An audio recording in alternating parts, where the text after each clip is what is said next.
What happens when a billionaire CEO walks into his own store as a stranger? No suits, no security, just a faded baseball cap and a mission to see the truth. But when two voices behind him slice through the noise, he's forced to confront a secret that could unravel everything he built. Let's dive in. Mason Reed wasn't used to being ignored. At 52, he'd built velocity bikes from a rusty garage workshop into a nationwide empire. But today, dressed in a frayed gray hoodie and scuffed sneakers, he blended into the crowd at his flagship store in downtown Chicago. His salt and pepper stubble hid the face that usually graced magazine covers. He'd even swapped his Rolex for a $15 digital watch. The plan was simple: buy a bike anonymously, test the customer service, and leave, no drama. But as he stood near the checkout, fiddling with a helmet, his chest tightened. The store felt off. Fluorescent lights buzzed too loud. The racks, once polished to a shine, were dusty. A teenage employee named Danny slumped behind the counter, eyes glued to his phone. Mason frowned. "This isn't the standard I set." He was about to approach Danny when two men stepped behind him. One, a burly guy in a mechanic's jacket, grumbled to his friend, "Used to love this place. Now, feels like a ripoff." The second man, younger with a scarred knuckle, sighed. "My nephew's bike broke last week. The pedal snapped clean off. Called customer service. Got a robot voice. No help. No apology." Mason's throat went dry. His fingers curled around the helmet strap. "A snapped pedal? We use titanium alloys." The mechanic lowered his voice. "Heard the CEO's too busy buying yachts to care. Company's dying. Shame." Mason's knees locked. His own store, his life's work. Dying? The words carved into him like shrapnel. Danny finally looked up, bored. "Need help?" Mason forced a smile. "Just this helmet, and what's your return policy?" Danny snorted. "Returns take 30 days. Maybe.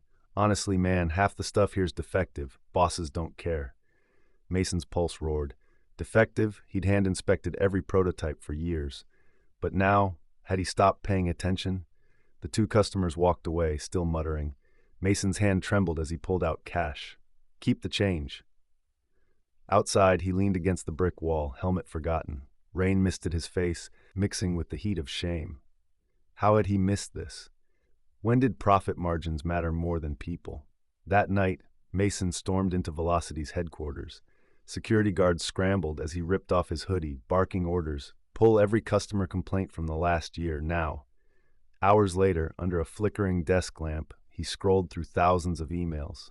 Brakes failed, no response, overcharged, each message punched harder. One father wrote, "My son waited 3 months for a replacement part. He stopped riding, stopped smiling." Mason's vision blurred. He'd started Velocity to bring joy, not break spirits. Somewhere between board meetings and investor calls, he'd lost the thread. Next morning, Mason returned to the store as himself. Press swarmed, employees straightened up, but his eyes locked onto Danny, the slouching cashier, now pale and sweating. "You," Mason said, voice steady. "Why'd you say the products are defective?" Danny stammered.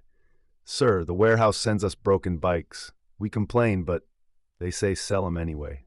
Mason's blood boiled. His warehouse? No.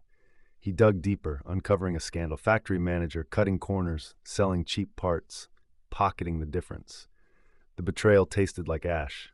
1 week later, Mason stood on the store's rooftop, addressing a crowd of employees and reporters. "I failed you," he said, voice cracking. "But today we rebuild. Every defective bike gets replaced, free.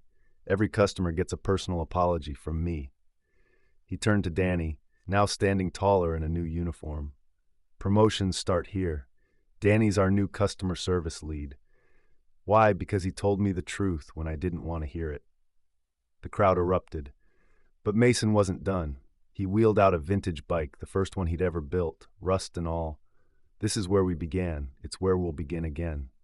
Sometimes the hardest truths come from strangers in a crowd, and sometimes it takes losing your way to find a better path.